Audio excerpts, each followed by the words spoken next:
All right, we're gonna finish the rice bowl today. I'm gonna pull this thing out of here and take a look at it. It's been about a week or so since I pulled it out. I've just been kind of rotating it around a little bit. So there we go. And again, this is, I believe it was birch. So I don't see any cracks on it at all.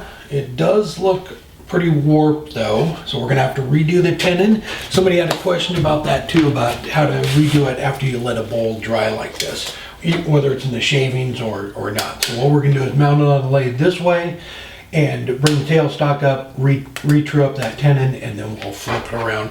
So it is, I thought I was gonna pour the rice out. It's 10 that way and 10.5 that way.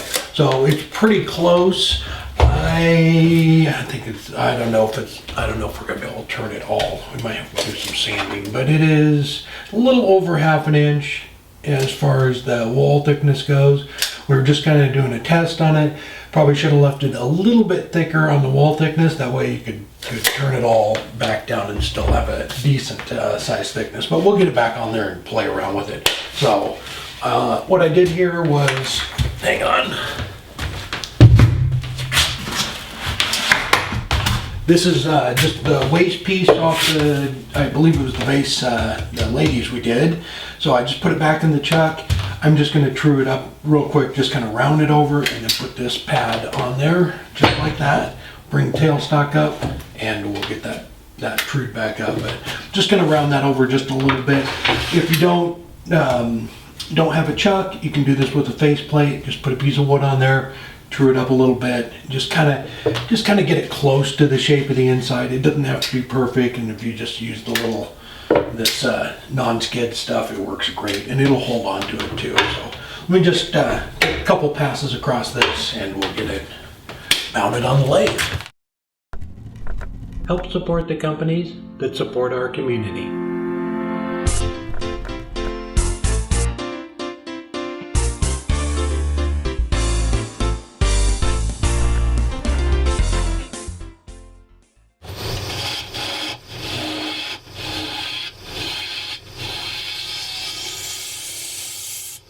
That's pretty good. So put some pressure on it. It's around here.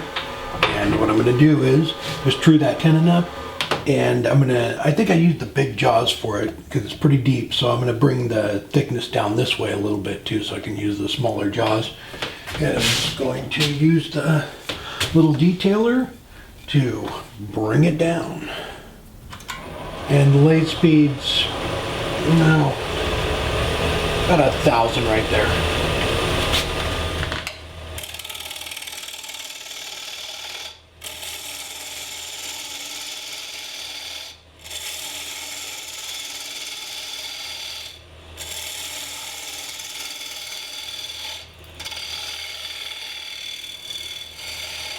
I'm just tapering the jaws in just a little bit. And get the thickness down.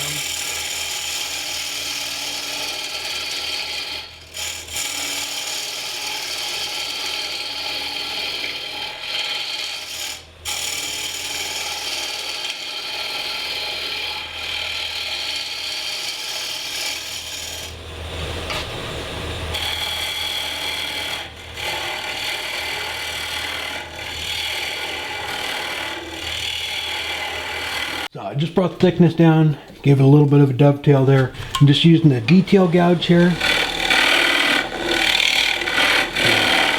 Bring that down.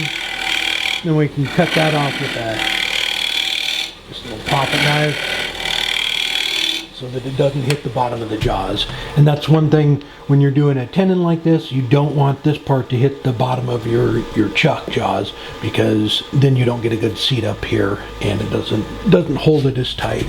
We'll clean that up a little bit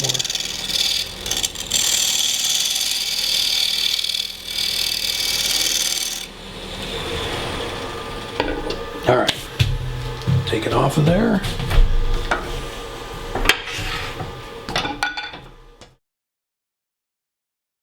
All right, I'm gonna just clean up the outside of it first, and I'll keep checking the wall thickness, see if it's gonna make it. And you can always just sand, power sand it if you want to. But if you're gonna do one like this, I would definitely leave the wall thickness a little thicker. That way you can do a final turn on the inside and outside. I'm gonna use a bowl gouge to clean this up.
Pretty close, but I still have a little spot right there where I didn't catch. So let me get it completely true, just a little spot, and I have a flat spot right there.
All right, there we go.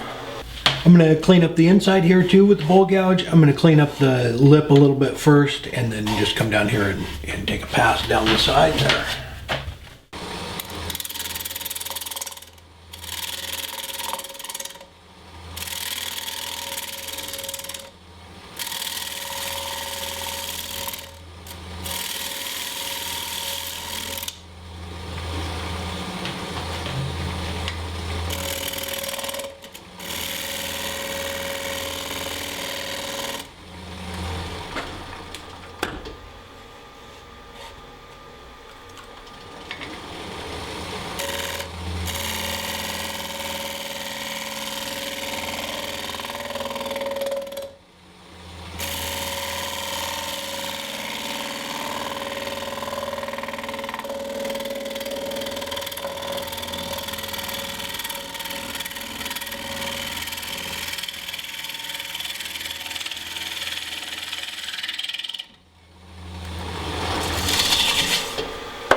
Still a little bit out of round, so it's pretty, I'm not hitting right there, which is perfect, so I think it's all gonna work out.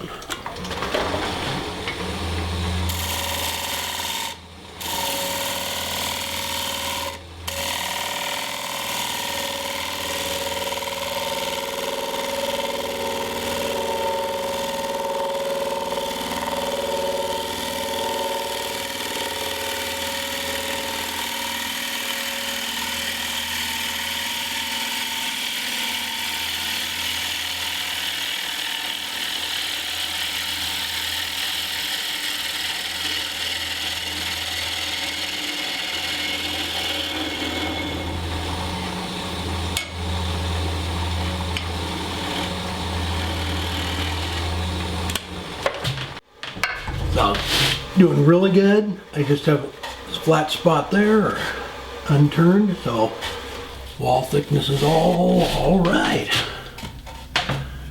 A little bit more.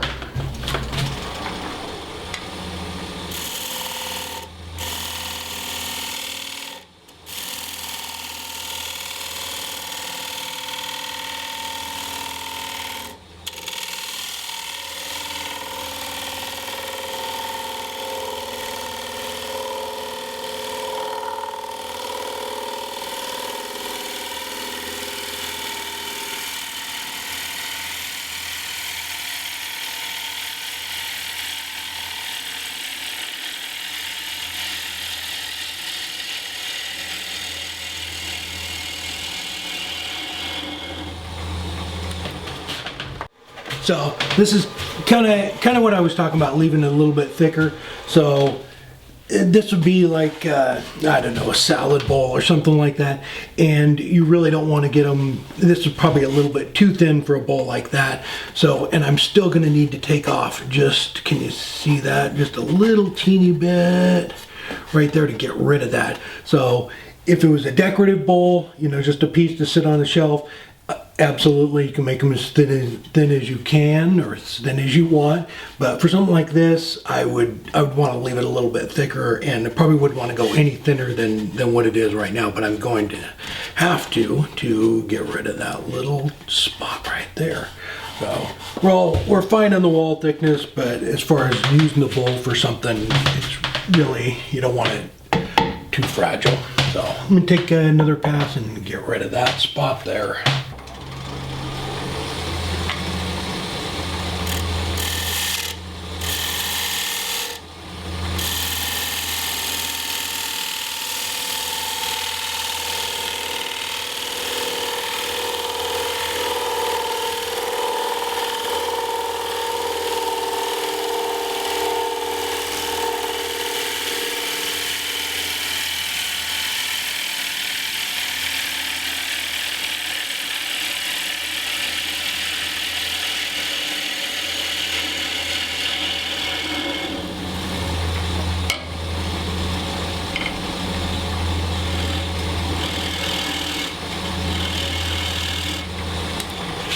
At this point, we go ahead and sand the inside, outside, oil it. It was just kind of a test piece. It's birch, you know, I don't know, it's not great wood for, it doesn't really have a whole lot of color. But what I will do is flip it around and show you how I take off the foot. So there's a couple different ways to do that. I think I've talked about it a little bit before too, but I normally use a vacuum chuck to take it off. So I take the chuck off, put the vacuum chuck on with, say, something like this, put it on there. It would hold the bowl while I finished off the bottom. But if you don't have a vacuum chuck, you can still take the foot off and get 99% of that done right here on the lathe. So let me bring that little waste piece that I threw on the ground over there back up here, and I'll show you how I do that. Just basically the same way. We got the tenon trued up.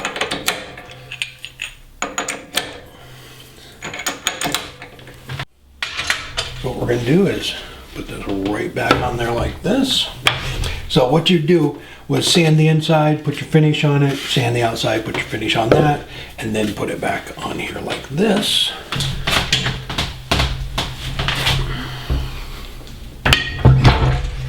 And bring this right back up there.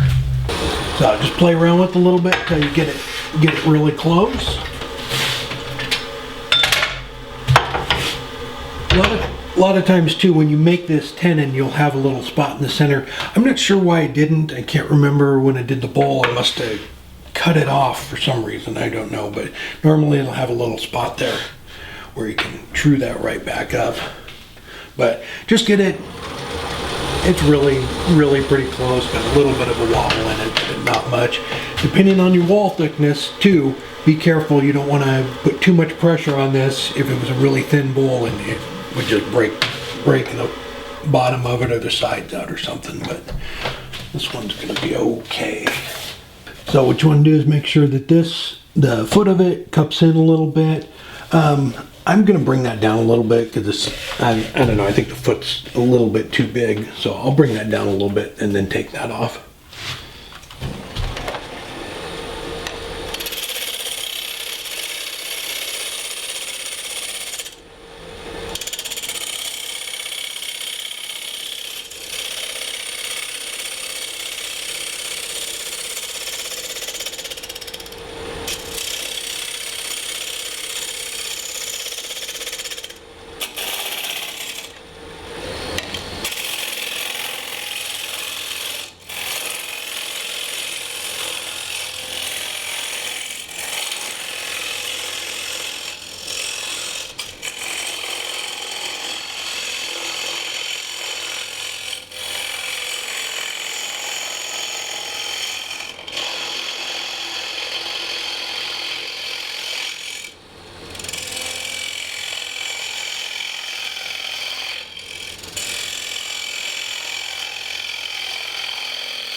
Then you can use the little detailer here to get in there and bring that down to just a small piece in the center.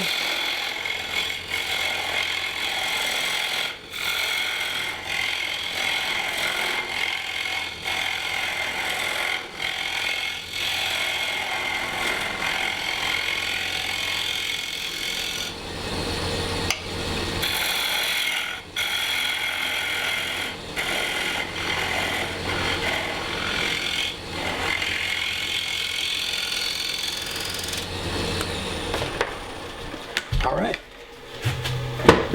And then what I would do at this point is sand and finish that. And then all you'd have to do when you're done with this thing is pop that little nub off there and hand sand that one little spot and you would be done. So if you don't have a vacuum chuck, definitely use a faceplate to do exactly the same thing it did to finish the bowl. Or even if you don't have a chuck, you can use the faceplate to, true the tenon back up, flip it back around and do the same thing. Quick tip, don't break that little nub off there with your hand. Use a pull saw, pocket knife or something. If you bust that off there, it's probably gonna tear the grain. It'll take forever sanding on that one little spot. So remember to cut it off. The rice, I am very happy with how it's working. Haven't had one crack yet. The last one we did was madrone. So I had some people message me saying they're trying different species of wood with it too. And with the rice, you can put it in the oven on a cookie sheet and dry it out. Had some people suggest that. So very cool. Rice is cheap and it seems to be working. So I'm very happy with that. If you're trying out different species of wood, I'll have a link down below in the description to my Facebook page. So go over there and let me know what type of wood it is and how it's working. But so far, so good. All right, guys. I just want to wish everybody a happy new year and say thank you so much. I really appreciate all the support. I want to thank everybody on Patreon. I want to thank all the sponsors for just helping out what we're doing. I want to thank just everybody that's helping support the mobile shop, the Carolina Boots, Woodcraft, and Easy Wood Tools, helping support that. We kicked it off in 2018. We're having a great time traveling around with it, and we are going to kick off 2019 with a 2,600-mile road trip to Phoenix, Arizona. We're going to be at the Chandler Woodcraft store on the 26th, January 26th. Please, if you're in the area, stop by. And then I'm going to teach 2 classes, one on Sunday and one on Monday for the Turning Club down there. So please, if you're in the area, stop by the Woodcraft there. And I hope everybody has a wonderful new year, and we will see you next week. Take care.